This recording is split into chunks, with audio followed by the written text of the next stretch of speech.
Yo, what is up, everybody? It has been a very long time. I hope you have all been doing well. I have come to terms with the fact that I am never going to consistently upload on this channel ever, regardless of what I've stated in the past. I think from here on out, I'm just going to randomly pop up every 3 to 9 months, somewhere in that time frame, and give you guys some random information regarding the wacky shenanigans that are still going down in this county. I've received information the last few months, actually last 6 months or so, about stuff that's been ongoing there.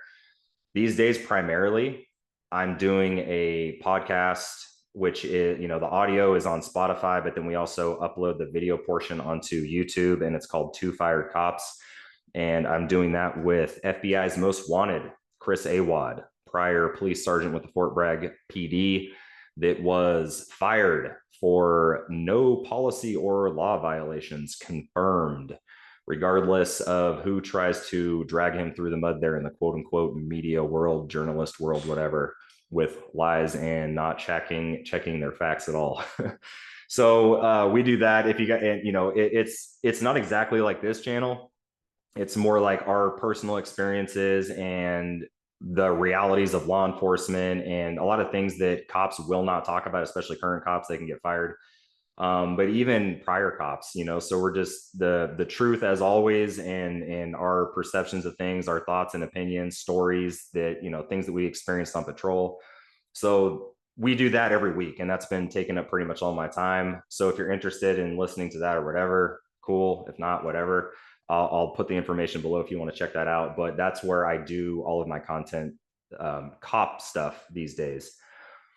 Every once in a while, I'll put up some stuff on my Instagram about what's going on in Mendocino County. But this video, long time coming, and this is going to be a bunch of information before I get into the main topic of today's video, which is the Willits Police Department in Mendocino County, Northern California, just completely crumbling and getting even worse somehow than when I worked there, which is truly remarkable. Very, very impressive. I want to clear up a lot of bad information. There's been a couple articles that's been written about this place recently that I looked through, and per usual, these quote unquote journalists are lacking in their info and really don't know what they're talking about a lot of times. There's some valid, truthful information in there, but it's just lacking context and what's actually going on. And this is what Willits Police Department, obviously, for those who've been watching me for a while or know me, this was my second and last agency that I worked for. I was a sergeant there, and I stopped working there September 23rd, 2021. So we're going to get into that. Before I do that, some housekeeping and some stuff that I wanted to update you guys on. So first and foremost, I was also prompted to do this video after this comment I got a couple of weeks ago. I check comments every once in a while on here, not as much as I used to.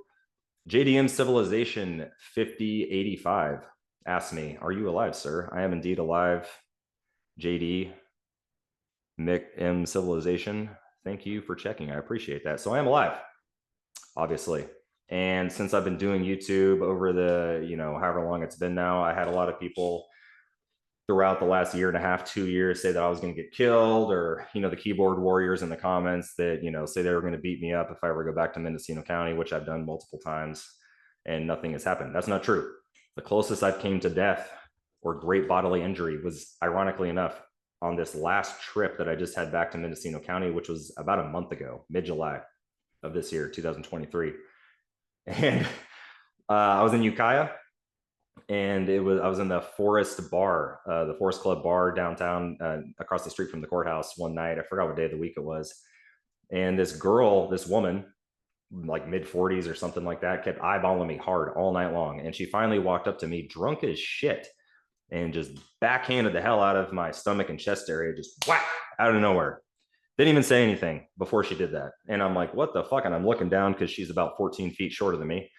And I'm like, what the fuck, And she is super drunk as hell, and eventually slurring her words, stated that I was going down the wrong path or something like that. And I was like, I don't know what the hell you're talking about, who you are. Subsequently, her friends escorted her out of the bar.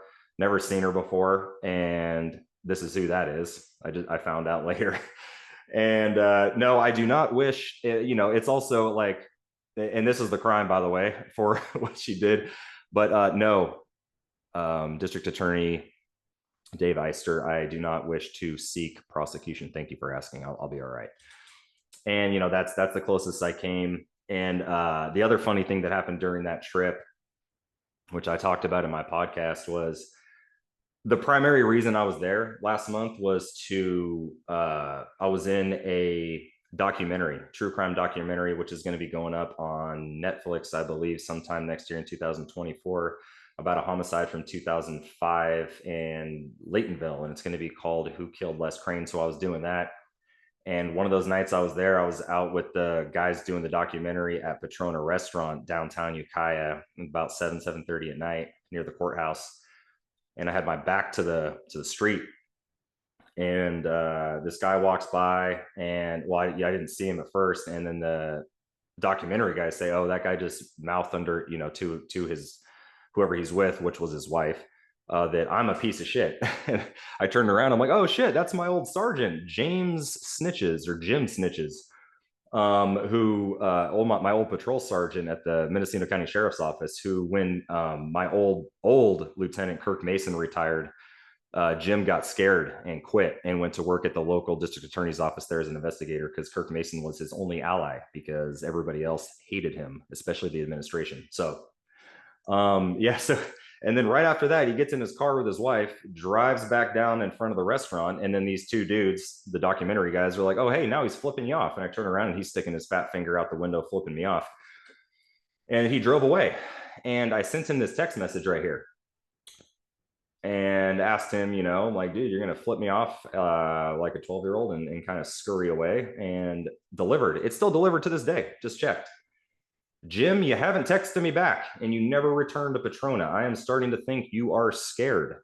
And not sure why. I wanted to have a friendly adult conversation. Also, Jim, can't be flipping people off, bro. It is a violation of your policy for the Mendocino County District Attorney's Bureau of Investigation's personal conduct policy right here. "Whether on duty or off duty, shall be governed by the ordinary reasonable rules of good conduct and behavior. You shall not perform any acts, make any statements, disparaging remarks, or engage in any divisive conduct, oral or written, which tend to bring the department or its administrative officers into dispute or ridicule." Jim, I am disappointed for multiple reasons. Yeah, but Jim's, he did that because I called him out on one of my old videos. He committed legit workers' comp fraud back in like 2018. He was off on medical for his knees for like 18 years, and went up to his house one time with one of my other partners, and he was doing like construction on his home, and then some other things that I'm going to get into here in a second for the update. But yeah, that was pretty much it. Still, nobody has killed me or beat me up. Weird. So the other thing, I wanted to fill you guys in on an update. So I did 2 videos on this. The first one was in November of 2021, and then I did a subsequent one 2022 sometime. And this was a child pornography case that involved a Mendocino County Sheriff's Office lieutenant at the time. It involved, it happened at his house, JD Joseph Comer, that works the coastal sector in Mendocino County in the Fort Bragg area. And I'm not going to get into all the details. This is a long ass case. And, I did 2 videos on it, like I said, but long story short, back in September 25th of 2019, Internet Crimes Against Children, which is a entity in Sacramento that monitors child pornography, people that are accessing it, got a hit, multiple, from Mendocino County. They sent it to the detectives unit in Mendocino County. The detectives did a search warrant on the IP address as well as the internet provider. And this is like legit child pornography, right? And it comes back 100% to Lieutenant Comer's house, right? And so I found this, I'm going to get to the update here in a second. But I found this article, and this was written a long time ago. This was written back in like 2022, I think, like over a year ago, right? And it's completely biased for a lot of reasons, the person that wrote it or whatever, but I never read it. And this is Matt Kendall's rebuttal at the time to those 2 videos that I did on his lieutenant being involved in this case. Because what had happened is October of 2019, right, is when they figured out his lieutenant was involved, 2019. And the issue with this was it took them over 2 years. No, wait, 19 to 20, 20 to 21. Yeah, over to 2 years. I can do math sometimes to conclude this basic child pornography investigation. Now, I've asked a ton of detectives and people that investigate these cases all the time. And typically those cases are wrapped up within a month or less, depending on the situation, right? I actually put a call into one of my friends that was a detective way back in the day before a lot of this technology existed these days. And he said, even back then, it was wrapped up in a month or under, from confirming where it's being watched to execution of the search warrant on the house, because you want to get all the electronic devices. Time is of the essence. And I said this in my first video. So anyway, so I ridiculed the sheriff's office and Matt Kendall specifically for trying to cover this up, preferential treatment, et cetera, et cetera, et cetera. So over 2 years for this case to get investigated. So I finally looked back at this, and I'm going to get to the update on this here in a moment.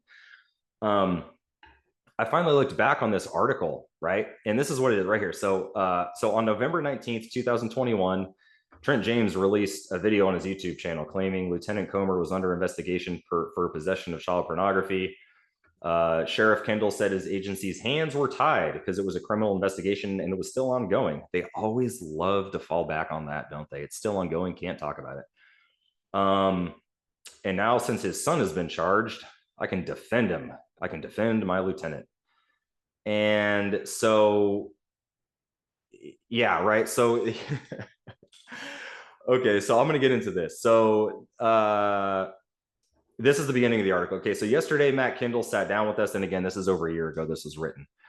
It discussed with us Trent's accusations and, doing what is right or whatever. So, Matt Kendall concurred on September 25th, 2019. The ICAC child pornography was being watched somewhere in Mendocino County. October 31st, 2019, a month later, they informed the Mendocino County Sheriff's Office. And then actually not true. They started investigating it the month prior on the 25th. On the same day that the information was received, a deputy was assigned to investigate it. They did a search warrant and they found that the IP address came back to his lieutenant's house. And then, JD Comer's house. And so then it was a criminal investigation and internal affairs investigation. So if I was the sheriff, and what you're supposed to do and what this would have gone if this was literally anybody else aside from one of his lieutenants, like say a sergeant even, or a patrol guy, they would have been off work, right? You have to go off work. If somebody is potentially involved in a crime this severe, you're going to get put off of work. Okay. Like you're not going to be able to come to work until this gets wrapped up. This never happened. He allowed this lieutenant to keep working the street, which is problem number one, right? And so Matt Kendall said he reached out to the district attorney's office to find an agency that would work with us, knowing that criminally investigating one of my own employees would be a conflict of interest. Yeah, for sure. You always love to do the right thing, don't you? And this is not true either. At the time, Kendall said, I want nothing to do with this, and instructed the deputy that had been doing the investigation to go down physically with the information and talk to Dave Eister himself. So anyway, and so the DA's office requested Sacramento, their high-tech crimes task force, to look into this, right? And they had the appropriate equipment and personnel to conduct. So listen to this. They had the appropriate equipment and personnel, okay? That means they had employees, right?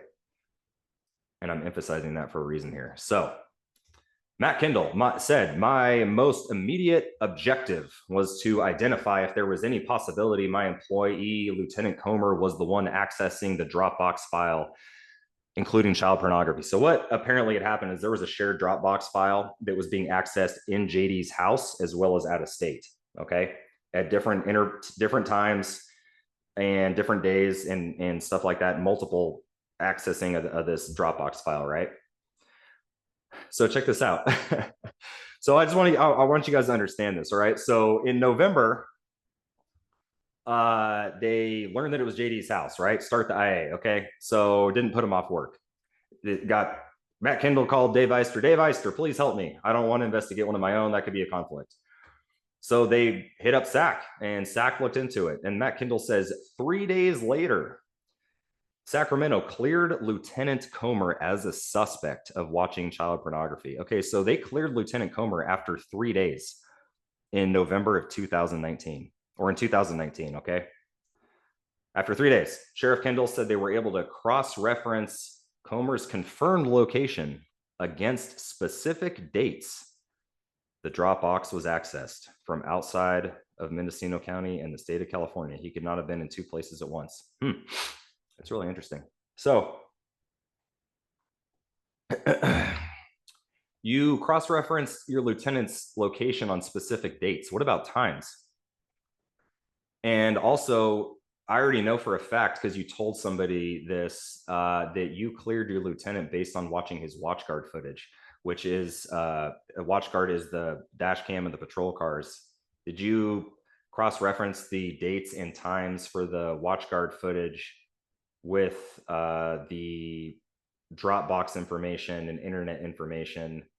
Make sure that those all lined up. And again, even if you did that, you cleared him after 3 days. Okay, so you never put him off of work. You said 3 days later in November 2019, he is good to go. I just want to stress this, you guys. I'm going to just keep saying this. So 2019, after 3 days, November, Lieutenant, good to go, bro. So what does that tell us, everybody? That tells us that there is still a suspect involved in this case, right? In this child pornography case, somebody that was accessing it, that Matt Kendall 100% decided in November of 2019, it was not his lieutenant. Couldn't be. Okay. So who else is it going to be? Lieutenant's wife, maybe. His 23-year-old son, maybe. I think they might have had one other kid there, but I don't believe so. I'm pretty sure that was like everybody that lived in the house. Okay. So this is going to get even better. So,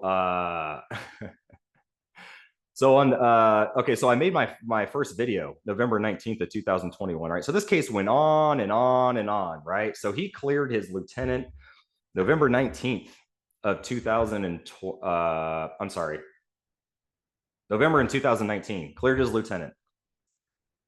Then the case went nowhere. So I did a video 2 years after the fact, November 19th, 2021, after I got let go for no reason from Willits. I'm like, dude, what the fuck? What is going on with this case? Have you looked into it at all? You can clear your lieutenant after 3 days, but yet it takes 2 years to find out who the actual suspect is.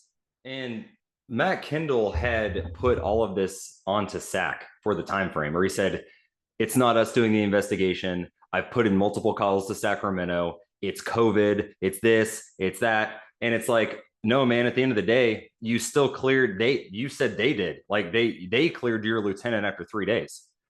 Their numbers didn't change in personnel. This is all electronic. This is an electronic investigation. They don't need to go out and like mask up and do all this stuff. And it's all done, the vast majority of this is going to be done remotely for the most part. And remember how I had stated earlier, he reached out to them specifically because they had the personnel. Now he's saying, oh, we're short, or that they could be short staffed due to COVID. And it's this, it's that, it has nothing to do with me. Again, the time frames don't match up, man. How can you clear someone in 3 days and blame COVID and personnel, which you had already stated you reached out to them because they had the bodies, for a 2-year gap? You are reaching, and that doesn't make any logical sense. How can you actually think that we would think that is common sense? Maybe like you clear your lieutenant in 3 days. Okay, makes no sense, but sure, we'll go with that, bud. Maybe if you want to throw in all those other excuses and like the COVID, the bullshit, the personnel, which isn't real, and all that stuff, maybe we can look at like 2 or 3 months longer than the 3-day clearing, right? To fully investigate this, maybe 2 or 3 months. You can't articulate 2 years to me, dude, for a personnel COVID thing. Absolutely not. Again, this is a basic ass investigation. So your excuses, weak as hell, make no sense. This goes to you covering up, like I said, and this idiot quote person that self-proclaimed journalist is obviously trying to paint it in a way and use certain fancy wordage to make it sound like I'm the conspiracy theorist here, or like, oh yeah, these explanations that Matt Kendall's saying make full and total sense. No, dude. No. He's biased and corrupt, dude. You just accept it, okay? Like I did, you just got to deal with it. You know what I'm saying? So anyway, so about exactly 2 months after I did this, my video on this, on January 17th, 2022, 2 months later, so it's been 2 years at this time, I make my video. 2 months later, MCSO was contacted by Sacramento and informed their investigation had concluded, and they would be submitting the case to the Mendocino County District Attorney to be charged. Based on this information, Matt Kendall is stating this, okay? Based on this information, the Internal Affairs investigation against Lieutenant Comer was officially closed after investigators decided his son, Bailey Comer, was accessing the child pornography, not the lieutenant. Okay, ladies and gentlemen. So Matt Kendall said in his own words in this biased article, he cleared his lieutenant. Remember how I said November 2019, like 18 million times? So he cleared him after 3 days, right? Nope, wasn't him. So it took him over 2 years to find out that it was his son, which was the next obvious choice in this. Okay. And again, they did not admit this until 2 months. I'm sorry, for over 2 years. And they just happened to admit it 2 months after I did my first video. But then Matt Kendall is stating himself, yeah, I cleared my lieutenant after 3 days, 72 hours in 2019. And then we did that in 3 days, but it took 2 years to find out it was his son. Yeah, that time frame makes total sense. And but then he says right here on January 17th, 2022.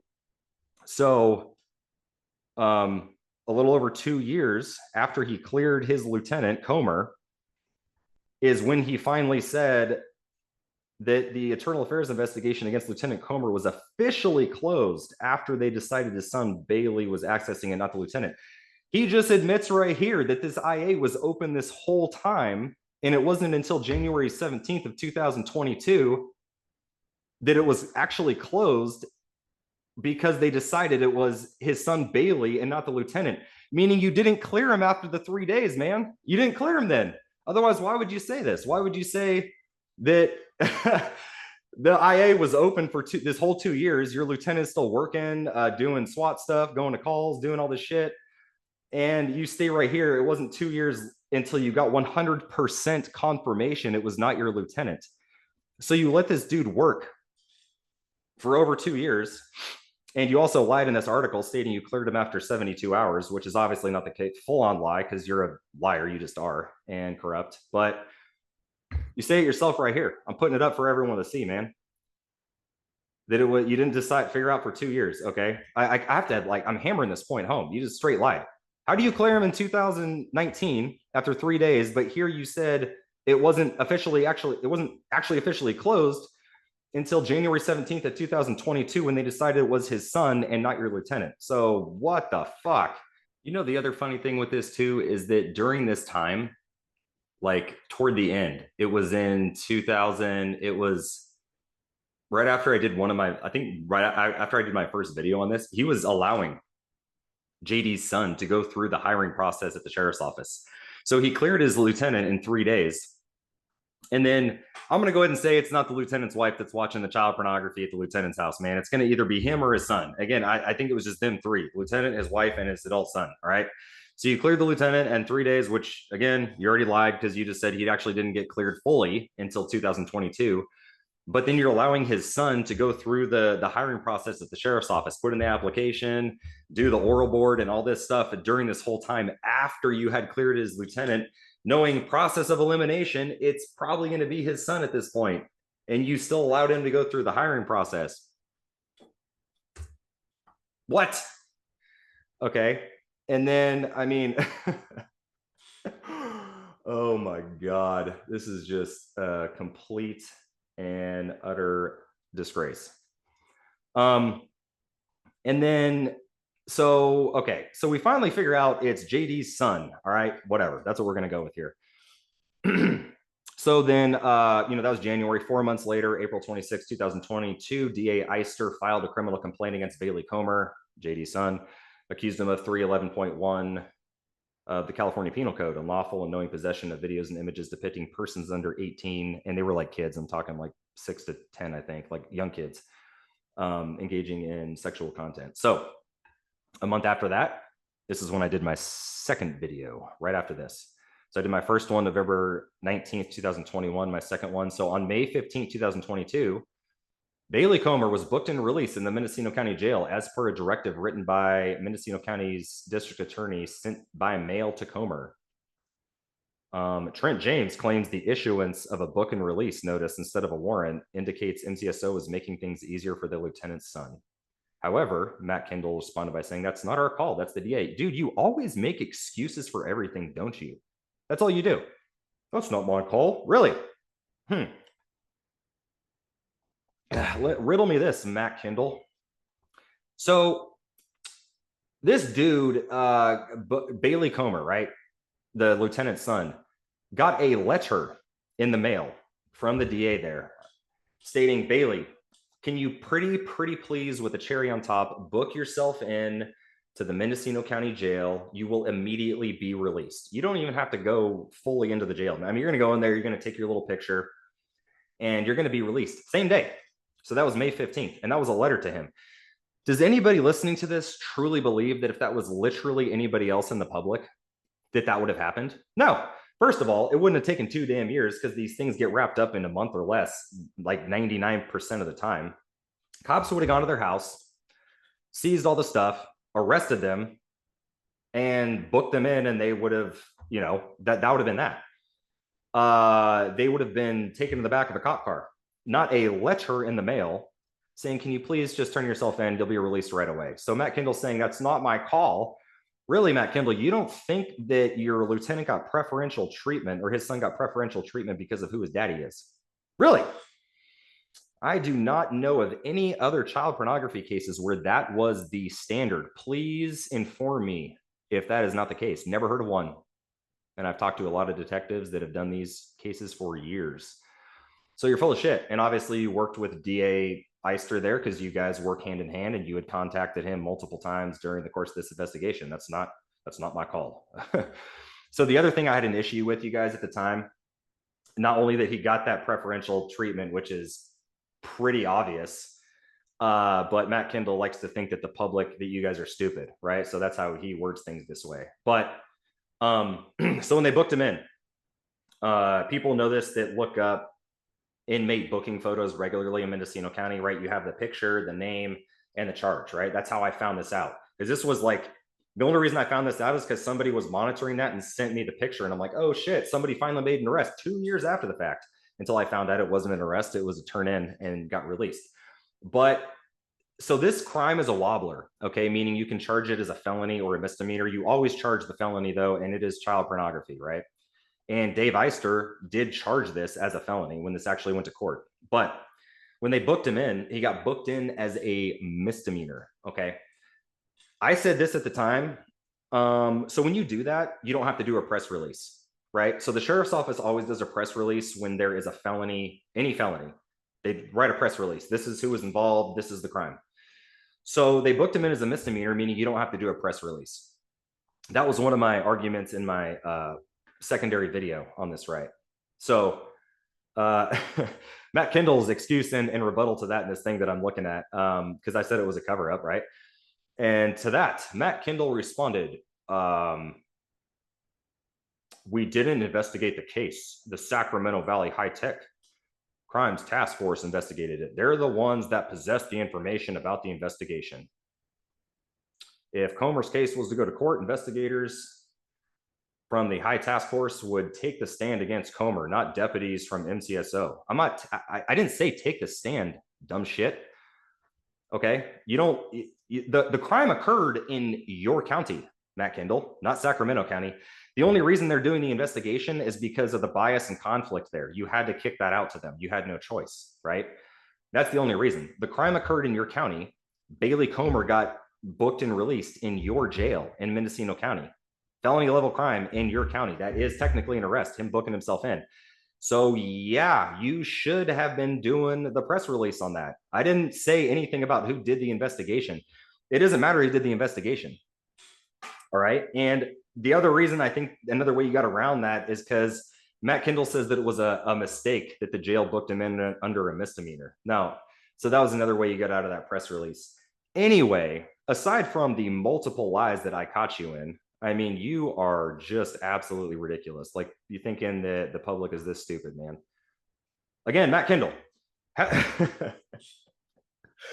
Oh man, you how did you clear your lieutenant in 3 days in 2019 and then not actually finalize his internal affairs investigation and admit in print just now that you didn't really find out it wasn't him until January 17th of 2022 when you finally found out it was his son Bailey. And you also didn't address any of it until I did my second video. Otherwise, you never would have brought it up.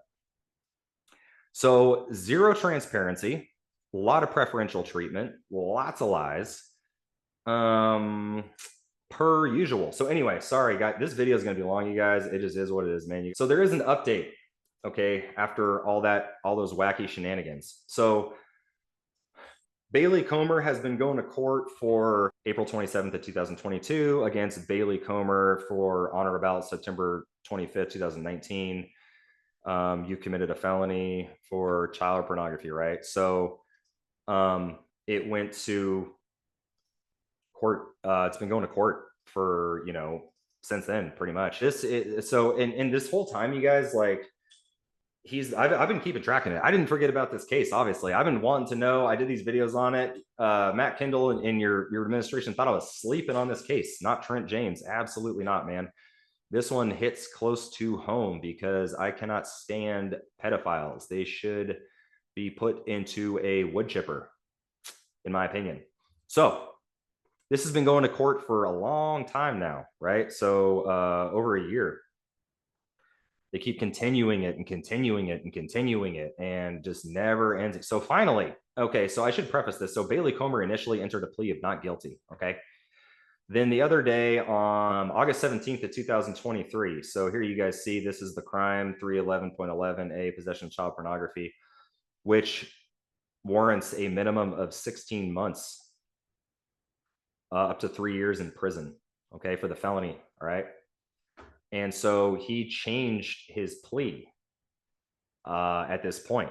They kept continuing it. So which means they cut him a deal, right? So this is the plea form. Okay. So they cut him a deal and he changed it to nolo contendere, which is no contest, which is like essentially the same thing as pleading guilty, just not technically that word, right?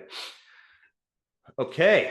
And then this is the court minutes from that session in court on August 17, 2023 at 9 o'clock in the morning in Department A in the Ukiah Courthouse.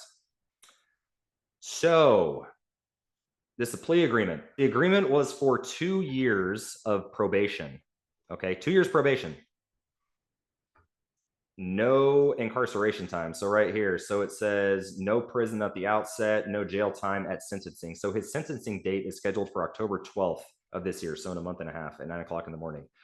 17B motion may be addressed at sentencing. So it looks like they're going to at least give the ability to have the argument or discussion about the 17B motion. So what that means is that, so he's going to get convicted. He pled nolo contendere to a felony, child pornography. 17B is where given the ability to have it dropped to a misdemeanor upon, successful completion of his probation, which I'm sure will get cut short. It says 2 years. He'll probably do a year and a half on probation. I doubt any searches will be performed where he lives at his dad's house. He'll probably have to go check in person once a month, if that. So what this does, so he got another sick ass deal hooked up. But again, Matt Kendall has no control over this and he doesn't. I'm wondering the preferential treatment here. So felony level kid porn, right? And so this dude, instead of getting prison, which he should have gotten for sure, he gets 2 years probation only, no jail, no prison, and he has to register as a sex offender. Now, and then upon successful completion, he might be able to drop it to a misdemeanor. So that's important here. So Senate bill, I think it was like 381 passed in 2021, right? That gives more benefits to pedophiles. So if you get convicted of a felony for child pornography, you have to register as a sex offender for life, no matter what, right? But if it is a misdemeanor conviction, when that prop passed, it gives you the ability to only have to register for 10 years. So that not only does this dude get no jail time, prison time, but potentially he's just going to have to register for a decade, probably less. They'll probably rehire an attorney, get that dropped again. So this is what a administrator's kid gets when anybody else would be sent to prison for this, for sure. And it would have been investigated in a month, not over 2 years. Actually, at this point, 19 to 23. Well, now we're in 2023 now. Now we're going on 4 years for this entirety of this basic child pornography case. Again, these get dealt with all the time, a month or under, for the most part, for the investigation purposes. Court could be a little longer, but no, 4 years. This is insane. And Matt Kendall already lied multiple times, which I just proved. Okay, again, this video is going to be long, guys. I have a lot to cover. I probably should have done like an update and then whatever, but I don't really care. So the other thing I'm going to update you guys on, I'm not going to say this guy's name just yet. And I'm going to explain why. So recently there was a sergeant. This actually happened when I was back in Ukiah, when I was viciously assaulted by that woman. And when Jim Snitches made me super sad by flipping me off. A sergeant with the Mendocino County Sheriff's Office that works in the Ukiah sector for the Sheriff's Office down there. He was removed from patrol. He had to, an email went out that said from the captain, this sergeant, suspended indefinitely. And he got interviewed or interrogated in the detective's office down there in Ukiah at the Sheriff's Office. And he was forced to turn in his patrol car, all of his gear, all that stuff. Like, you're off work, right? This is what should have happened. Matt Kendall should have done for his lieutenant that he admitted himself wasn't fully cleared for 2 years in that child pornography case. This is what you should have done to your lieutenant. Taken his patrol car and put him off work until you had 100% confirmation, which you admitted to in print, that you did not receive for 2 years after you said you did. Anyway, so this sergeant is, again, suspended indefinitely per the department-wide email and put off of work. Now, when I heard about this was about a month ago. And at the same time, ironically enough, JD Comer, the lieutenant on the coast, goes off on stress leave. And I thought that was like, damn, is he involved in this? But, kind of thinking about it more, it's probably because his son had this court date coming up for this kid porn thing and he was stressed out. So he's still off work though. But this sergeant down in Ukiah, it's like, what did he do? What did he do? And nobody knew anything. It was kind of like the Noble Widelick situation, the old Ukiah police chief there, where nobody would talk about it until I finally found out and did. It's like, when nobody knows, that's when it's more serious, right? And that the sheriff's office tries to limit the information that goes out. So this did not reach anybody beneath a lieutenant, which is why nobody else knew about it, right? They kept it very top secret, why this sergeant was suspended indefinitely and taken off of work and all this stuff. And later, an unknown agency showed up at this sergeant's personal home, which he rents from the current sheriff, and towed his personal truck away. So it was like a pretty big deal, right? And, nobody's saying anything. So I found out what it was, okay? Because, people still tell me stuff. I don't even solicit information anymore. I just get hit up by random people these days. But so what happened was this guy's, like in like 50, right? Late 40s, early 50s, something like that. So a 19-year-old girl who apparently has a boyfriend claimed that this sergeant raped her, right? And that's all she told her boyfriend this. And that's all the information that I have. So there's a lot of details that are unknown. That is true. That part is factual. And, I dealt with a lot of rape cases, unfortunately, when I was during my time in law enforcement. And, usually like the cops that hear this, that I've told it to, that the first response is, oh, she had a boyfriend. That their first response usually is like, oh, well, it's a regret thing for her, right? Like her boyfriend found out, went through her phone, and she said, oh, he raped me, which does happen a lot, which is crazy. Like that, the false reporting, and we get people to admit to it after the fact, like that didn't happen. because of that fact, but there are times that it could be true. We don't know. I don't know. I wasn't there.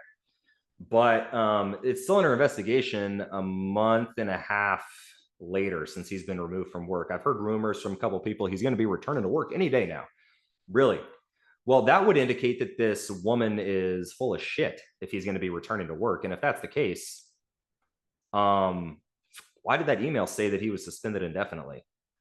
And why is it taking so long for him to return to work? And why is this? So I'm usually a huge advocate for transparency and stuff. The only reason, I might not be in this case, and why I'm not going to say this guy's name myself, is because I don't know if he did this or not. And if I say that, his name and this is where it was and this is what he did and blah blah blah, and he didn't do it, I mean, that's gonna ruin his name or reputation, whatever, if quote reputation for forever, right? So I don't want to drag his name through the mud just yet until I see what happens with this case. If he goes back to work, then I'm assuming they cleared it, and she would have had to admit it to that fact that she made the whole thing up, which again does happen, but sometimes it doesn't. I don't know. But yep, top secret stuff. Matt Kendall, you're probably pissed that I said that, but you know what? I at least didn't provide his name because again, I'm reserving judgment on this one because I've known that dude a while, and not that he doesn't have the capability to do something, but it's really weird.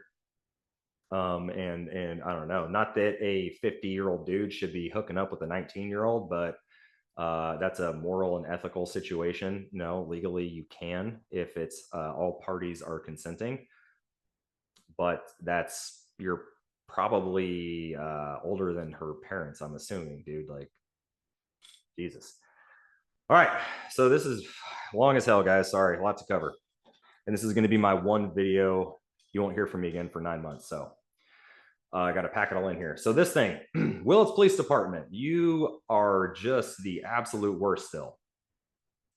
So, some of you guys know my story. I was a sergeant there. My lieutenant at the time, Derek Hendry, has obviously been terminated. And a lot of people quit right after I got let go because Hendry was, ordering Fabian Lizarragua, the chief there, to do his bidding. And nobody liked him there. My subordinates would come to me, complain about him, about Derek, and how he was just destroying everything, which is why a lot of people left that place. Like 3 guys quit, 1 transferred, I was out. So it's like, what does that say?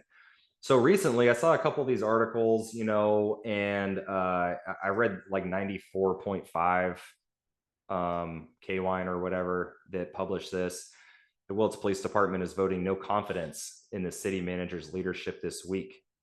The president of the Police Officers Association told the city council that the city manager, Brian Bender, made impossible odds for the police department and opened the city to further civil litigation liability by firing a probationary officer for raising the alarm. Right. So lacking a lot of detail on some of these other things that I've been sent. So essentially what's been happening, you guys, is that they had 3 they had a total of like 7 patrol there, right? They had 2 I'm not going to count the reserve guy. They had 2 patrol sergeants, and then 1, 2, 3, 4, 5 active patrol officers, and then there's like 2 on training. So 7 like actual cops, right, for the street. 3 of them are probationary employees because their probation there's 18 months long, which is insanity. So what happened is and it says, somebody sent it to me in one of these articles where this one person that's the main cancer and issue with this agency, they don't know who it is. It's Steve Gray, man. His name's Steve Gray. Okay, he's a sergeant there. He used to work for the sheriff's office. Nobody liked him. He got, finally after 18 million applications, he got hired with Petaluma PD. He got fired there for saying some racist stuff to one of his patrol partners that was a minority, and then fired from there. Willits hired him. Derek Hendry did, and told me, like, he knows, he's a cop. He knows what he's doing, and we're super short bodies. So that's who's ruining it for everybody, right? So, so this sergeant, so there's 2 so Steve, and then there's another one, right? So this other one, His last name's Wallstrom, right? So Wallstrom and fucking everybody else working there doesn't like Steve because they all filed actually a 3-page complaint and submitted it to the through the Peace Officers Association, well, to the chief first, Fabian, about how Steve is just ruining everybody's lives, violating policy, sexual harassment that they've seen, excessive force, like all this crazy shit, lying, deleting evidence and stuff. And it's been sent to the chief, Fabian. And he subsequently sent it to the city manager, Brian Bender, who threw it in the trash can, right?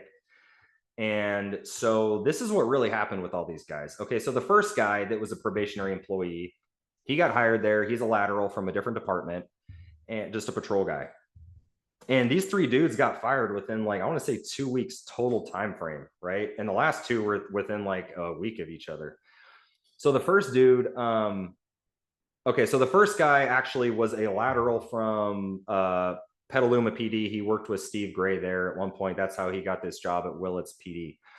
So this dude, he pulled over a vehicle, and this was, I don't know, a couple months ago or something, like a month ago, whatever. And he, just for equipment violation, loud exhaust, and excessive speed, I believe. And the vehicle was occupied by a guy and a girl. And the girl was like 20 years old, and her boyfriend or fiance, whatever he is around her age. So this cop, Willits PD cop, takes a photograph of this traffic stop of their vehicle, not the license plate, no identifying information. They're not physically in this photograph, and sends it to a girl, a friend of his. Now, he did this on purpose because he knew that, you know, that girl was fighting with the female passenger. So it's kind of like, hey, check out who I pulled over. But he didn't say anything. Sent the picture. That girl responded, oh, hey, is that so-and-so and so-and-so? Yep, that was it, right? So he actually cut this dude a break that he pulled over, and didn't cite him for speed. And he gave him like a ticket for not having proof of insurance, and some other equipment violation thing. Like, not a big deal. Let him go. So that passenger girl found out about this text message. It got back to her because it's Willits, small town and stuff, you know, and went into the Willits Police Department to file a complaint. And she did this through Steve Gray, who has a personal relationship with her, friendship. And, you know, Steve's mid-40s, by the way. So Steve talked her into doing a formal complaint, right? Which is kind of like more of an investigation. So this other sergeant, Wallstrom, got tasked with this because Steve was too close to this based on his friendship with this girl, and he had to look into this complaint, right? So Chief Fabian Lizarragua, you know, got obviously heard about this situation. And, you know, Wallstrom said, hey, man, is this going to be an IA? And he's like, no, it's an informal complaint investigation, not an IA. Even though this cop that pulled over this vehicle had a representative and all that, but it's not an AA. Fabian said, we're going to try to clear him, whatever. So this Sergeant Wallstrom does this investigation and looks into it, interviews everybody involved, including the girl that made the complaint. Now, the complaint was this from the girl. That cop that pulled me over, that sent the picture, violated my HIPAA rights and my right to privacy, and he was rude. Okay, well, you can't be, if you're rude, that's not a policy violation or a law violation, but you shouldn't be rude to people for no reason. You know, don't be a shitty cop, right?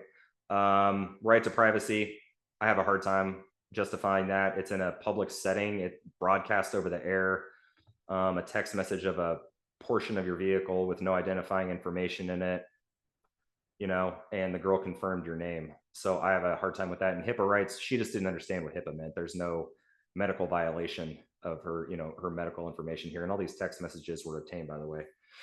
So pretty much unfounded, you know, or at that point, the sergeant really couldn't find a policy violation or a law violation with this, even though it's a dumbass thing to do. I'm not making excuses for these guys. I don't want to sound like that. Like, if it was my guy, he would be reprimanded for sure for doing some stupid shit like that, regardless of if it's a violation or of anything. Like, you're an idiot. Like, don't do stupid shit like that, right? Definitely not the worst thing I've heard, but you still, so the chief, Fabian, submitted it to Brian Bender, and Brian Bender sent it to the city attorney. The city attorney recommended that this cop be terminated. And so the city manager, Brian Bender, fired this cop, not the chief, the city manager, which is really weird because the chief's still there and that's a chief's function, fired this cop a week before he was off probation for this. And he had no other issues to my knowledge. No write-ups or anything, no crazy shit that he was doing, wreaking havoc out on the street like some of these other guys we've seen. And they fired him for, I'm still trying to wrap my head around this, excessive use of force and abuse of power. I have no idea. I have no explanation for that. He pulled over a car. He sent a text message. Maybe he forcefully sent a text. His thumb was just too forceful. Abuse of power. I don't know, man. Maybe that's why you should leave these decisions up to a chief or somebody that's been a cop, so you can you understand what these words mean. You know what I'm saying? Because obviously, the city manager doesn't understand what excessive use of force is. So that was guy number 1 to go. Right? Second guy, another patrol dude. So this dude got kind of banged. And what happened was he got hired. He was on the street for a minute, and Post, that governs law enforcement certification and deals with all the background information and all that stuff when people want to be cops. They had passed Senate Bill 2, in California as well, which if you do certain things or in your background or on duty, you could lose your certification, but they place you under investigation for it. So what had happened is he was a prior Marine, and his on his DD 214, the date that he got out of the military didn't match his service record, I guess. So Post put him into investigation for this, thinking that he's lying, right? And so you think, well, that's easy to find out. Call the Marines, right? So apparently the department had tried to contact the Marines. The Marines were, whoever they talked to with them, were not forthcoming at all. Post is like the federal government when it comes to investigations. So they take forever and a day. They don't give a shit. It doesn't affect them. So they had no choice but to put this dude on light duty this whole time. Dude, we have to put you in light duty off the street until we can get this stupid shit sorted out, right? But they were on Post timeline, and he wasn't getting cooperation from the military. So the chief had even tried to call, I think the city manager tried to call him too. And this went on for 3 or 4 months. And finally, the city manager had enough and gave him a 10-day window and said, yeah, if we don't get this information in the next 10 days, we're going to separate you on probation. Post wouldn't speed up the process. Again, they don't care. So he eventually went in and had a conversation with Fabian Lizarraga, the chief, and he got to resign in lieu of turn. He was going to get released anyway. So basically, they didn't want to wait any longer. And according to Steve Gray, he was just taking up space, and we needed to get somebody else in there, right? So that was guy number 2 to go. Then this last guy, Sergeant Wallstrom here. So after these other guys got let go, Wallstrom went into the city manager, Brian Bender, and said, hey, man, you fired that guy that pulled over that vehicle and sent the text message just based on rumors, because Sergeant Steve Gray told you a bunch of incorrect and false information, and he has a close personal friendship with this girl that came in to file the complaint. I did the investigation, submitted it to the chief. We didn't find anything wrong with it in terms of it would warrant complete termination of a cop that had nothing else going on, right? And so Brian Bender said, yeah, that's great, dude. I don't, whatever, it's my decision, and kind of what it is what it is. So, and at this point, the overall feel from everybody that was remaining in the agency was that if you fuck with Steve Gray, you're going to get fired. And according to everybody I've talked to, Steve Gray was always in the human resources office, talking to Karen Stevenson, who is one of the worst humans I've ever met in my entire life. And just for multitude of reasons. Horrible to me when I was there, other people I've known that worked there when I did, and subsequent people after that. And so Steve's always running into her to file complaints instead of going to the chief, bypasses the chief and goes to her and the city manager. It's like a little just tattletale. Hey, so-and-so's doing this. Hey, so-and-so's doing that. But most of the time it's like false information or highly exaggerated. Right. And so it's a small town. So all the little gossipy people get together and they form a little unit and team against everybody else. That's usually what happens. Very common in Mendocino County too. I know because I lived there for the vast majority of my life. So they had it, like I said, at one point drafted this 3-page complaint, like 4 or 5 of these cops there against Steve Gray, and submitted it again, like I said, to the chief and to city manager Brian. Brian's like, yeah, I don't really care, dude. After this last let go of those 2 firings or whatever, Wallstrom goes back in there on, and this was on a last Monday, not this past, but the prior Monday, and told him everything that's been going on with Steve Gray, and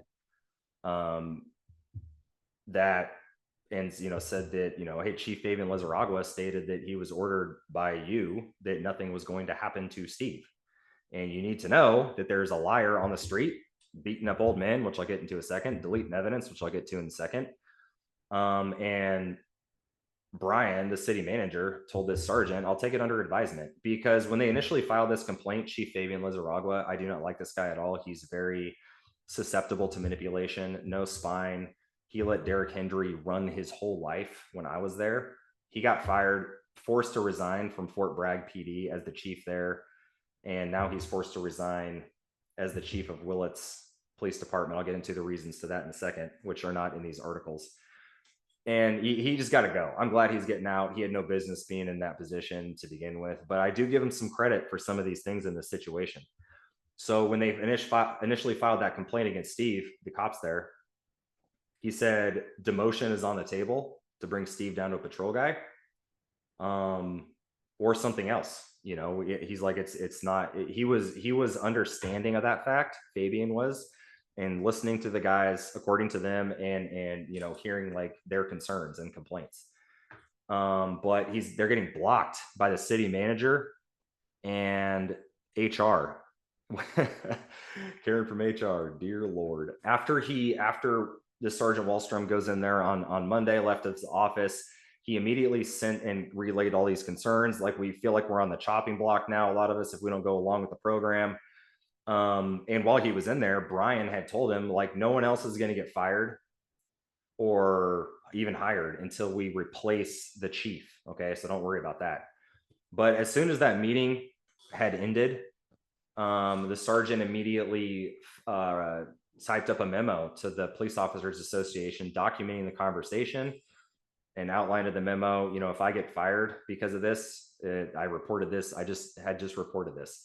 And Chief Fabian Lizarragua had told this sergeant, like, hey, if you go in there and report that right now, they're probably going to fire you. So guess what, everybody? 4 days later, on Friday, Tuesday, Wednesday, Thursday, yeah, I could do math again. That sergeant was called into City Hall and fired by the city manager behind the chief's back. Chief had no idea. So Chief Fabian Lizarragua, sometimes, even when I worked there, he'd listen to his radio at home. Kind of weird, but whatever. So Fabian Lizarragua heard the dispatch call, right, for the sergeant to come in off the street and go to City Hall to meet with the city manager. He automatically knew that was a red flag. So he goes down in his shorts and Crocs. And after Brian fired Wallstrom for no fucking reason, because Wallstrom asked him, hey, man, so what am I getting fired for? Even though I already know. And is it a performance issue? Nope, it's not. But you're on probation. I can exercise my right to fire you, right? Again, this is a chief's function. And so that happens. And then Karen from HR teams up with another guy that works there at City Hall, and they escort Sergeant Wallstrom to the police department right next door to his office to collect his gear and all of his stuff, right? And so this is where Chief Fabian Lizarragua shows up in the shorts and Crocs, right? And Karen and Wallstrom and this other City Hall employee were crammed into a small office there, the sergeant's office, right? And Karen is ordering this sergeant at the time that just got terminated for no reason, kind of like I did.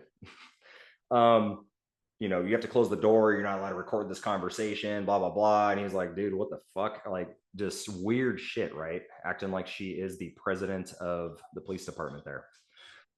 Yeah, Fabian shows up and Karen opens the door. And Fabian's like, what the hell? And Wallstrom tells Fabian, hey, man, they just fired me. And the chief of the police department said, who? And Karen with HR says it was a decision from Brian Bender, the city manager. And Chief Fabian said, what the fuck? This is my department. Karen from Human Resources says, no, this is Brian's department, the city manager. Mm-hmm. And Fabian said, this is bullshit. This isn't how this happens or this works. Yeah, so I don't like Fabian Lizarragua. Horrible leader. And that is part of the reason why he's forced to resign. Poor leadership. Didn't try to implement any morale boosting whatever, like within the department. That actually isn't true, because all the guys that were working there verified this fact. Fabian actually was trying to boost the morale there and solve the issue, which he even saw and understood to be Sergeant Steve Gray. So what ended up happening is the city ended up hiring an outside person. I don't know who this individual was, to come in and investigate and find out why morale was so low there. They actually hired someone to come in there. Where was this person when I worked there? Because morale was dog shit. All right. And so Sergeant Wallstrom asked Fabian at the time, hey, so how honest do you want me to be here? Because this is potentially, like, I don't know, like probably going on in his mind, I'm assuming. It could end up costing him his job, depending on how honest he is, which is a normal thought to have in that situation. And Fabian's like, you need to be honest here, right? So we need to all help each other, kind of a thing. And so what was happening, though, behind closed doors is Sergeant Steve Gray was scurrying over to Karen and the city manager and Human Resources, and telling them, and also with this lady, I'm assuming, that Fabian wasn't doing any of that, and that Fabian was one of the major causes of morale being so low. So that just goes into this whole mind game thing here about how all these lies and everything were getting pushed into City Hall by Steve Gray, and those dipshits fully believing him and listening to every single word that he had to say about all of it. I don't like Fabian. I mean, he fired me for no reason, right? Like, I still got the damn memo that says Trent didn't walk his dog downtown when I asked him to one time. Trent completed a training certification online, but he took too long to do it. Trent didn't interact with his peers in the 2 months he was here, which is all bullshit. Everyone that worked underneath me loved me. I talked to people all the time there. Like, so Fabian, I mean, he has to go. He's garbage. I'm glad this is happening, but I do give him credit here. This is the first time I've heard of sticking up and standing his ground and slightly elevating his voice and not being ran like, someone having puppet strings attached to him. So good job for finally finding your balls, Fabian Lizarragua. Too little, too late, man. You should have listened to me when Derek Hendry was still running your life in the department. Probably would have saved you a whole lot of bullshit here. You know what I'm saying? Karma sucks, I guess, sometimes. You know what I mean? So Fabian is right. Like, that's not how that happens. He's still technically the chief, okay? And the city manager should have done none of these terminations. This should have been the chief. There is called a chain of command, which Steve violates every time he doesn't get his way. Apparently he throws a lot of temper tantrums. He might be mentally ill. I'm not sure. It's kind of sounds like the cheese slid off his cracker, but he is running to City Hall every time there's an issue, bypassing the chief, who is his direct supervisor, and like lying, basically. Okay, and I'll get to that in a second. So, and again, everybody else has already filed complaints against this one dude, and the chief knows what's going on too. So everybody there except is like going against this Steve guy, but he's protected by Brian Bender and Karen from HR. I agree with Fabian on that for sure, man. And like I said, good for you for finding the balls on that one, bro. Karen relayed to Fabian, you can stay here, but you need to remain professional. Fabian laughed in her face, which I'm proud of you for doing that. And Karen says, I'm serious. If you don't, I will have you removed from the building. And he laughed again. And I'm laughing internally with you, listening, visualizing the situation, Fabian. And he said, like, fucking hell you will. And Karen said, I'm serious. And yeah. So, and then Fabian sat there while Wallstrom got his stuff. And then Fabian went to City Hall to talk to Brian, right? And said, like, dude, this is my agency. What the fuck are you doing? And Brian's like, pretty much what Karen said. This is my agency, which is really interesting because a city manager is, your city hall's supposed to work with the police department, right? But a city manager doesn't know shit about being a cop unless they were one. Okay. You don't know how to run a department. Karen from Human Resources really doesn't know how to run a department. All she knows how to do is destroy lives and have a fake accent. Karen, tell me right now. I have to know. The people need to know. When I first started working there, I met Karen, okay? And she, white lady, short haircut, 50s or 60s, whatever, Human Resources. So she had an accent. I couldn't place it, okay? It was a mixture of Scottish, Irish, English, Yugoslavianish, Brazilianish, whatever, like a lot of different shit. So I'd asked a couple people, I'm like, dude, where does she come from? Never seen her before. Oh, she's from Willits. Why does she have an accent? Apparently, Karen had jaw surgery. Okay. Any medical doctors listening to this or anybody with knowledge beyond mine for medical surgery, how does jaw surgery change your vocal cords? Why would jaw surgery give you an accent that changes every day? This is the thing I want to get to the bottom of more than anything else right now. Why do you have so many accents from a jaw surgery? Somebody tell me. Put it in the comments if you know. He's getting banged on this, man. And like I said, I don't like the guy, but I got to give credit to where credit is due. He's, for once in his life, I think he finally learned his lesson after the Derrick Henry thing. Like, oh shit, maybe Trent was right this whole time, since Derrick actually has been terminated. And he was doing all this shit. Yeah, that's why like everybody quit after you let me go for no reason, idiot. And when I was off on I was off for a period of time there at Willits too. I didn't really touch on this when I was still a sergeant there, but I had, I have pretty bad PTSD from cop stuff, mostly Covelo related. And I was off for like a month, right? And so I had, Derrick Henry, my lieutenant calling me a pussy behind my back and telling my subordinates why I was off work, which is a violation of my HIPAA. And but I had Karen Stevenson, so I was a canine handler at the time, and I had this lady with her fake accents when I was off on stress leave, calling me, harassing me. I wish I still had the voicemails. I got rid of them. I had a doctor's note and everything, and she told me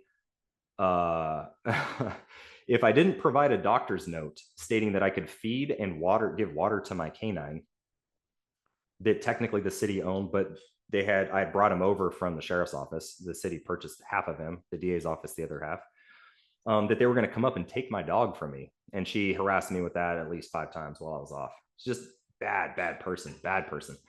So, yeah, so these guys are trying to file all these complaints and they're getting railroaded. Like this sergeant is one person is ruining it for everybody, which is really common in small agencies like this.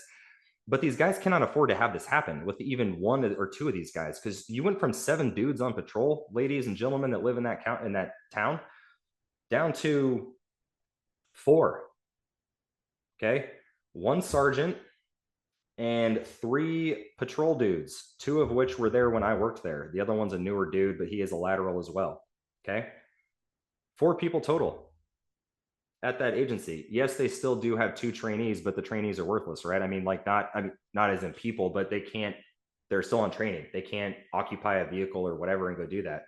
and Steve Gray is the only field training officer there right now. So yeah, it's pretty crazy. And Steve Gray is trying to get one of the other guys fired there that is still there. Hopefully that doesn't happen. Thankfully he's off probation, because otherwise Brian, the city manager, he'd just be like, all right, somebody else here is on probation. Steve doesn't like him. Get him the fuck in my office. They are fired for no reason right now. So other guy, I'm not going to name your name because you haven't done anything wrong. Be grateful you're not on probation there right now. Okay. So again, this is clearly, I mean, it's common sense, right? You have 3 dudes and a chief that, well, the chief's, getting forced out. So 4 guys that are let go at a 7 total body agency. And they've all filed complaints against this one guy. And then all these guys just happen to get fired for no reason. And the city manager even admits to that fact. It's like, come on, man, like you're just being completely obvious at this point. Like you're massive bias. Now people might be thinking in their minds, well, Trent, why Steve Gray? Like, why would they do that? You know what I mean? Why would they listen to him and do whatever he says? Well, if you have to ask that question, it's because you're a normal human and your brain functions properly, right? Your brain chemistry is more than likely balanced. Okay. Let me try to put it into something you guys can understand. And this is why people, like, back when I first started YouTube, thought I was full of shit. Oh, he's lying, he's disgruntled. And I'm like, okay, getting let go there turned out to be the best thing that ever happened to me, number one. And number two, like, I was about to quit. At the time I had my house on the market and it had sold 2 weeks after I got let go because I was moving to Florida. So it was like I was gone anyway. But and then since all my videos, all these dudes have been fired, they're catching cases, all this shit's coming out, oh, Trent's actually telling the truth, right? So the reason why I believe this is happening is because it was the same thing when I was there with Derrick Henry. This is what really happened there. Derrick Henry is a huge narcissist, right? Like, legit. And anybody that knows anything about that, it is a mental illness. It's a disorder. It's where you think you're better than everybody else. You're never wrong. A lot of those guys are, womanizers, which he is. And, just bad people, very selfish, only care about themselves. Nobody else, will throw people under the bus if it is going to benefit them, which he did. So, but when I was there and I saw it for myself, and I stated this in like one of my early videos a year and a half ago, Derrick Henry ran the chief, he ran Karen and everybody else there. Everybody did what he said. And when I first got hired there, I asked Derrick Henry, hey bro, how's the chief, Fabian? I don't really know him. Haven't heard too much about him. He's brand new. I know he got ran out of Fort Bragg, but how is he here? He's like, oh, dude, he's easy as fuck. He does literally whatever I tell him to do. That was his response. I'm not even kidding you. Like, and he did. I saw it. Other guys that I worked with can easily corroborate that too, and they have. So when you have somebody like that is in the ears of everybody and telling them whatever they're telling them, and in a position of authority too within a department, and spinning lies and lies and lies and lies. And like I said before, forming a little clique because it's really small town and with all the gossip and all that bullshit. So, and that's what happened, right? And same thing that there, like, and Steve has been referred to as the new Derrick Henry by everybody that works there. So that's, pretty much, there's a lot of other things that happen there that, I mean, this thing's already going to be over an hour. I'm not going to get into, you guys, but basically that's what's occurring. Now, I saw a couple of these articles. Brian Bender came out and after these things came out and said like, oh, I didn't think that they were, Wallstrom was telling the truth and blah, blah, blah. So basically he's trying to backtrack now. It's too late for that. It's too late. You got to go too, bro. You can't run an agency, Brian Bender. What is it going to be? You as the chief, Karen is the lieutenant, and fucking Steve is the sergeant, and then like 2 dudes. You guys just going to go out and enforce laws, man? You know what the fuck you're doing. And you're all biased and garbage, man. These guys are submitting legitimate complaints to you about somebody that's actually committing policy violations and lying to you. And they've all said it. It's not just 1 or 2 disgruntled people, okay? It's pretty much that whole fucking department, including the chief, okay? So you guys are protecting 1 dude. And this was, this has already been said by the head of the Peace Officers Association when they filed all these complaints. It's like you go against Steve, you're gonna get fired. That is the general feel around here. And when that was said, Steve actually went to two separate employees there. One of them's on training, told him individually, hey, just so you know, I'm not coming for you. But that guy that got fired just a minute ago, you know, for the text in the vehicle thing, yeah, he played a game of fuck around and find out, right? So obviously that was done intentionally, biased, because Steve had a personal relationship with that little 20-year-old girl. It's kind of weird, man. And Steve, I gotta tell you, dude, I've heard from a lot of other females in the last 6 months that are civilians in that area that you're creeping it up. You're creeping it the fuck up. Tone it down, okay? Like, not okay. And so the other thing, guys, that I wanted to get into is this is just a giant fucking mess, man. The sheriff's office has had to step in and take over. It's like one cop there that it, you know, per shift, right? You have 4 total. So what are you going to do? So the sheriff's office stepped up a little bit, and they're going to handle some of their calls like in the middle of the night or try to back them up here and there. They did have a directive for a minute, which might have been relinquished now, where the sheriff's office was not in the North sector was not allowed to back up the police department if Steve Gray was on duty. What does that tell you about that fucking guy? So even the sheriff's office is recognizing that dude is out of control. Okay. So I want to tell you guys a story. I was waiting for the body cam footage on this, but you know, since I'm already doing this video and it's long as shit, I'm just gonna tell you anyway. So light duty guy that just got fired for the post thing because Brian didn't feel like waiting for him, and Steve Gray was telling him like he's just taking up fucking space. You got to get rid of this guy. Was ordered to chauffeur Sergeant Steve around town in Willits, right? That was light duty guy's job. Chauffeur Sergeant Steve on light duty while post tries to figure out your stuff because post is incompetent. So it's daytime, cruising around with Sergeant Steve, you know, chauffeur, light duty guys just chilling. Lo and behold, over by Safeway in town. And again, this is daytime, you guys. Sergeant Steve spots a criminal. Okay. What he sees is a 75-year-old man walking toward Safeway. This guy is clearly going to Safeway. Old man ties up his dog to a tree in the parking lot area to go inside the store. He doesn't want to take his dog in the store. Okay. This guy breaks off a little branch, hands it to his dog to chew on from this little tree, little stick. And while he's in the store, Sergeant Steve Gray loses his goddamn mind and says, pull the fuck up there. What the hell? So he gets out, starts yelling at this old guy. And like, what are you doing? And the old guy's like, what are you talking about? I gave a stick to my dog. He's like, well, you vandalized that tree. And just being a dick right out of the gate, all jacked up on Mountain Dew first thing in the morning. Okay. And so this is verified, all right, by more than there's 2 people that were there, and it's on body cam. I'm gonna get to that in a second though. So the old guy's like getting irritated, which I would too, and tries to you know, Steve's telling him he vandalized a tree. Old guy tries to walk away. Steve walks at him like he's gonna like take his ass down. The dude gives up. I think he's still talking shit. He was giving it to Steve. He was not being polite at this point, I believe, and rightfully so. You also can't detain somebody unless they've committed a crime, which I'm going to get to in a second. So it's a civil rights violation for sure. Handcuffs this 75-year-old dude tight as shit, cranks those things on. Old people generally have really thin skin. We know this. They bruise easily, they bleed easily. Cranks these things on. And at this point, his light duty guy steps in, his subordinate. He's like, dude, what are we doing? And he's like, well, who's the victim for this? That is a good question. So this is a misdemeanor crime of a stick, ladies and gentlemen. Now, a misdemeanor in your presence, yes, but the victim here is going to be the property owner of the stick. Okay, it's going to be Safeway.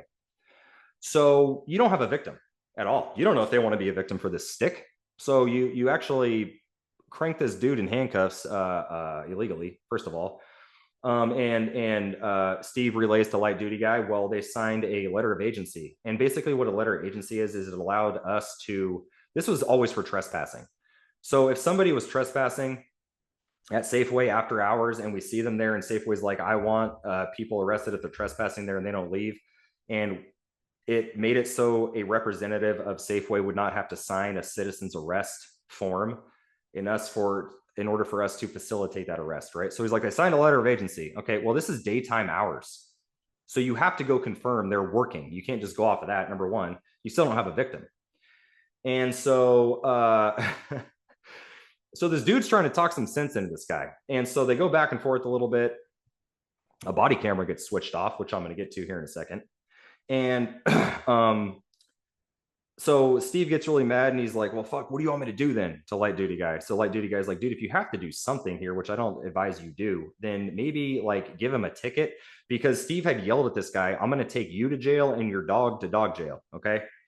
And so, so he's like, fine, I'll give him a citation for 148. And that's like delaying or obstructing a peace officer during the course of an investigation, which there's still no investigation because you never confirmed with Safeway that there was a crime. So what's your fucking investigation, guy? And so misdemeanor. So he was going to cite and release him, right? He got his partner talked some sense into him. That was a bad idea. So he searches this old 75-year-old man, incident to arrest, right? So when he is technically under arrest, so you're going to search him, incident to arrest, pulls out this old guy's wallet, pulls out a driver's license. It's like 10 years expired. It's an older woman on it. Ask the old man, hey, who is this? Oh, that's my dead wife. She's been dead for 10 years. That's like one of the last things I have of her. Steve responds, yeah, well, you can't have dead wives' IDs in your wallet. This is state property. I'm taking this. So Steve confiscates this old man's dead wife's ID. And you know what? Fuck the state, man. What are they going to do with that card? When we turn those things in, they get put in the shredder. Okay, what's this guy going to do crime-wise with his dead wife's expired ass ID, man? He ought use common sense and logic in this situation. Okay. And this is why I have a personal issue with this story, more than one issue. But I'm just kind of like painting a picture about like how this dude is on patrol, you guys. And there's only time for one of these things. So scratches him a ticket. And so, okay, takes the handcuffs off. And apparently, again, thin skin. And because he cranked him on so hard, there's like this dude's bleeding from his wrists. So much so that his partner asked Steve, hey, should we call an ambulance here? Steve responds, no, fuck him. He's not, this isn't verbatim, but essentially, he's not in our custody anymore. He can go to the hospital, Howard Memorial, which is like 2 or 3 miles down the road, right? So after that, Steve was all hot and bothered and again, still jacked up on Mountain Dew and, hot Cheetos from the local gas station. Went into the PD, banged out a report. Old guy's not getting away with this shit. Not up in here. Not going to break sticks in my town or have your dead wife's ID in your wallet. No. So bangs out the report, hands it to records, which is also dispatch at that agency. They send it to the DA. So, and he also mailed that ID to Department of Motor Vehicles to get shredded. That guy's never getting his wife's ID back. So hopefully he had something else with her, additional stuff. He carried that around in his own wallet, man. Like, oh, my fucking God. Anyway, can you imagine? Like, just put yourself in that situation. You're just like old as hell walking around. You give a little stick to your dog, and then some crazy lunatic cop comes and violates your civil rights, injures you, screams and says he's going to take you and your dog to jail, and your significant other that you were married to for decades, their ID gets stolen from you at that point, right? Okay, just put yourself in that guy's shoes. So then light duty guy, tells the other sergeant about it too, and then they had both told the chief, right? So old guy eventually comes in to complain, justifiably so. And, Chief Fabian Lizaragua takes this complaint and he talks to the patrol guys and he says, hey, is there any possibility that was on surveillance down at the Safeway? I don't know why he asked this. My first thought was like he wanted to confirm that there was no additional cameras that captured this violation of rights and everything else so that nobody else like from Safeway could put it on the internet and it would look bad on the PD. But I was informed that wasn't the case. It was more so like to get a different perspective of the situation. I'm reserving judgment on that though. I don't know. Sounds sketchy as shit to me. So there wasn't any other footage of this incident, just the body cam on Steve Gray, light duty guy, and this other cop that showed up that works for Willits as well. 3 body cams of this. 3 witnesses to this. 4, old guy too. Old guy files the complaint. The chief contacts records there at the PD, says, hey, can you not send that report to the DA's office? That is just, this is the most egregious shit ever. The DA cannot get this. We have to squash this. And records is like, dude, too late. Sergeant Steve Gray came in and hammered that thing away, man. He was like all about it. He wanted that thing sent straight down to the DA's office so that this old man could receive justice, his punishment, right, for his egregious actions. And Records is like, yeah, so it's like, dude, it's a done deal. So then Fabian Lizarragua has to call the DA's office down in Ukiah, say, hey, man, can you squash this case, dude? Like for this 148 PC thing, this old guy, like, dear Lord. So they did. And this is the thing that the DA's office sent back, right? Heard, here we go. Yeah, May 16th of this year, right? So only a few months ago. So comments to the agency. So this would happen, you guys, when on patrol, like we would do, it would happen a lot with domestic violence. Like it would say like denying the case, mutual combat, or for other cases, not enough evidence. So they're basically not going to prosecute the case. And this is the reason why. This is what they do. Okay. Comments: significantly lacks jury appeal. You think? I wonder how a Ukiah jury would view this situation of this 75-year-old man just getting wrecked by by the Willits Police Department. Okay. Unnecessary escalation. Bad attitude shown on video. Yeah, that's an understatement of the bad attitude. Suspicious turning off of body cam. Sounds like the DA's office is admitting to the fact that some rights were violated, unnecessary force, and evidence was deleted. Ukiah District Attorney's Office. This is Trent James. Why aren't you guys putting this cop on the Brady list? And why is he not placed in an internal affairs investigation at the Willits Police Department, which is standard fucking procedure? No, you got nothing? Pure bias and stuff, corruption per usual. Okay, cool. Okay, so moving on. So that is okay. So these body cams, right? So mysteriously, not only was one turned off, but their body cam system at this police department, you have the ability to delete videos, edit them, and everybody has access. There's no auditing either. This has changed since I was there. When I was there, only a sergeant and above, which was a lieutenant in that case, can view officers' footage. You can review your own if you're a cop, but you couldn't delete it. You couldn't alter it. You couldn't do shit. Even me as a sergeant, when I was reviewing my guy's body cam footage, the system that must have I don't know what changed back then. You couldn't do any of that. You could just review it from any cop there that was beneath you. And that was it. And it was booked into evidence. You can't do anything else to it. But now there's no auditing system. And apparently one or two of these videos has mysteriously disappeared from evidence at Willits PD. I'm not a detective, everybody, but I would say that is highly suspicious. Kind of like Matt Kendall stating he cleared his lieutenant in 2019, but then backtracked and stated that, oh no, he didn't actually get cleared until 2022, admitting to the fact that he was a potential pedophile that entire time and still working the street.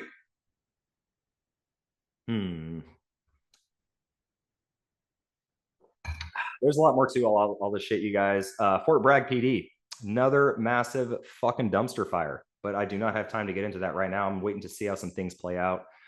I'm involved in a couple things right now that I'm for some reason not legally allowed to discuss, even though I haven't signed a non-disclosure agreement. And attorney person, I know you're listening to this too. And it's like a civil issue. So I'm gonna have to consult with some people to find out why I'm not allowed to discuss this, because this is another thing that is just out of control. So yeah, like I said, you guys, I probably skipped over some of this information. There was other stuff this is the same thing when I was there too. Okay, city manager was in and still does this to this day in the PD every damn day in the chief's office. Man, go get a job. Like, fuck off. You're that's not your business, man. Like, you guys should have like once a week meetings, or like if something crazy happens, you're not letting the chief perform his function. That's his job, is to hire and fire dudes, reprimand guys, and deal with the day-to-days at the police department, man. You don't know what you're doing. You're a city manager. You should go back to Montana. Go hang out with Shayna Barney, Swinger King of Covelo. Like you're out of control, you know? But when I was there too, and Karen did this too, she would walk in and they told me she's still doing this and like pick up papers and stuff and like look at shit she is not legally permitted to look at. Okay. Confidential information. She's not involved in those cases. She is not a cop. Karen, you got to go too. You got to get fired. All right. Like you got to go. City manager got to go. Fabian, I'm glad you're going. I mean, good job, like I said, for sticking up for your dudes. Little too fucking late. Where were you again when Derrick Henry was running amok? Where were you? You know, you let me go for no reason. One guy lateraled out. One guy quit like 2 days after you let me go for no reason because it was all garbage there. Another sergeant quit, and another patrol guy quit in a very short time frame. And a female is gone too, and she was involved in getting your shitty lieutenant fired. I think the issue falls with you in the city there, man. So, and you know, I saw the news thing where Fabian said like, you know, like I'm done with the government jobs, and it's like, well, what does that tell you? Like he got forced out of there, right? But then I'm hearing that they're going to put an interim chief in there for Sebastopol that was forced to resign his position down in Sonoma County. Like, when are you guys going to learn, man? You're just like picking bottom of the barrel. It starts from the top down. Okay. You got to clean out what's up top, and start from there and implement something new. Like I don't know why this is revolutionary. I don't know why people in that community allow these things to go on. Like, and I feel bad for the people that live there, you know, and I lived in Willits for a while. And this is who you guys are going to have like serve and protect you. Like you put that in your head, right? Like that's just crazy. And this is only a small fraction of what's gone on there recently. Like I haven't touched on a lot of it. I'm just going to let you guys try to process this, which again, fully documented all of it for those dipshits that say that I make stuff up randomly for some reason.